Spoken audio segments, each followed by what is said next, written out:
अस्सलामु अलैकुम रहमतुल्लाह। और दोस्तों, आप लोग खैरियत से हैं।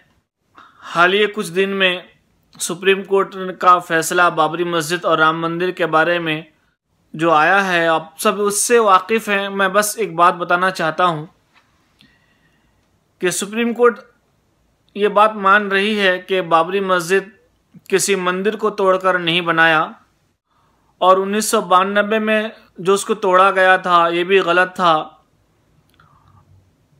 1949 के अंदर इसके अंदर मूर्ति रखी गई थी, ये भी गलत था।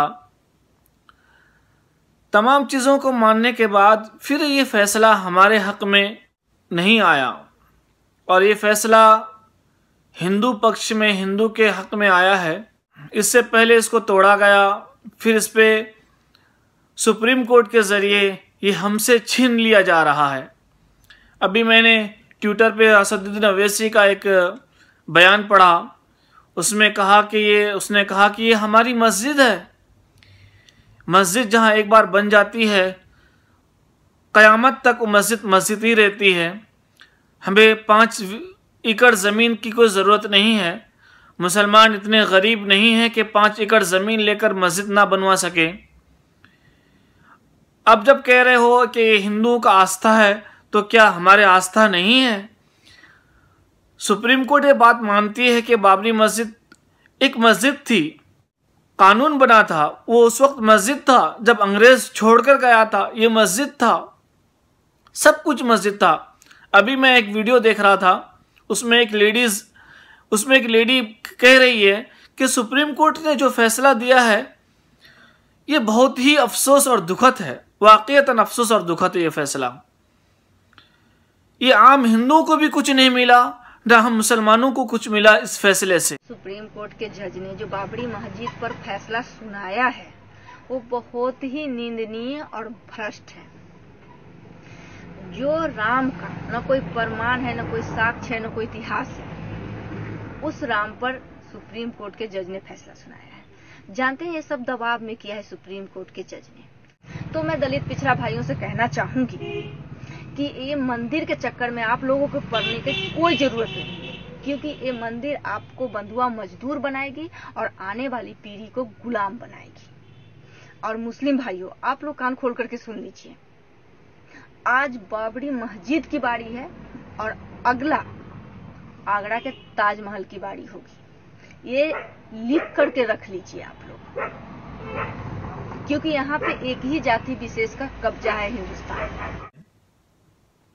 अभी आप अखबारों में देखिए, सुनिए, अखबारों में पढ़िए, देखिए, अच्छा से जाके देखिए अखबारों में। साधुओं में भी अब खिंचमतानी शुरू हो गई है। जो सुप्रीम कोर्ट ने कमेटी बनाने के लिए कहा है, कमेटी में मेंबर बनने के लिए खिंचमतानी हो रही है। दोस्तों, मुझे उम्मीद है कि ये मस्जिद हमसे नहीं जाएगी। ये मस्जिद हमारी है, ये मस्जिद अल्लाह का घर है। रहा भगवान राम का, हम उसकी भी सम्मान करते हैं, हम उसको भी अदब एहतराम से उसका नाम लेते हैं, मगर मस्जिद के अंदर भगवान राम पैदा हुए, उनकी पैदाइश मस्जिद के अंदर है। ये किसी किताब में, किसी भी हिंदू के किताब में ये बात नहीं लिखी हुई है।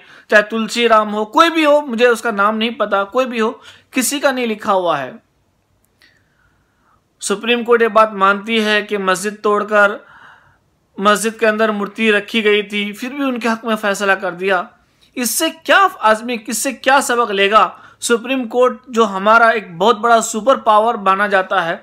और हमें उम्मीद थी कि जो फैसला आएगा हमारे हक में आएगा, हमारे अच्छा फैसला होगा, दोनों फरीक इसमें खुश हो जाएंगे। मगर ऐसा फैसला जो बिल्कुल दिल को झंझोड़ने वाली और बिल्कुल अफसोसनाक और बहुत ही अफसोसनाक फैसला आया। इसके लिए जमीयत उलमा हिंद ने फैसला आते ही एक सुप्रीम कोर्ट की हम कदर करते हैं, मगर फैसला हमारे हक में नहीं है, हम इस फैसले से मुत्तफिक नहीं रखते हैं। बस मैं दुआ करता हूं और तमाम मुसलमान भाइयों से दुआ की दरख्वास्त करता हूं कि ये मसला जल्दी से हल हो जाए और जो अच्छा और हक फैसला हो, जो लोगों तस्लीम कर सके, जिसमें चेमी गोया ना हो, जिसके दिलो दिमाग में फैसला बैठ जाए कि हाँ ये बात सही है, सही फैसला हुआ है। अब ये फैसला सुनकर जो फैसला हुआ है तो सब ये कहेंगे यार ये तो फैसला किसी दबाव में आकर कहा है। हालांकि हम ये बात नहीं कहते हैं।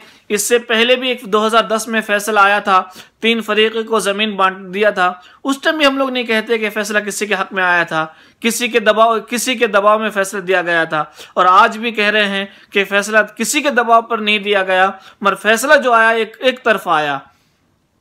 सुप्रीम कोर्ट ये बात मानने के बावजूद भी फैसला किसी एक के हक में दे दिया और हमें कह दिया कि अयोध्या में ही कहीं और 5 एकड़ जमीन ले ले। दोस्तों वाकईतन याद आती है कि ये हम मुसलमान गरीब हैं, कमजोर हैं, भले ही हमारे पास रोजगार नहीं है, मगर हम 5 एकड़ जमीन खरीद कर दूसरी जगह मस्जिद ना बना पाए, ये अपने भी लाचार नहीं है। चलिए दोस्तों, फिर इसी के साथ किसी और वीडियो में हम मिलते हैं। ठीक है, फिर दुआ में याद रखिएगा और हमारे चैनल को सब्सक्राइब कीजिए, लोगों में शेयर कीजिए और दुआओं की दरख्वास्त है और दुआ कीजिए। खुश रहिए, खुश रहने दें और भाईचारगी को बनाए रखें। खुदा हाफिज, अस्सलाम वालेकुम, जय हिंद।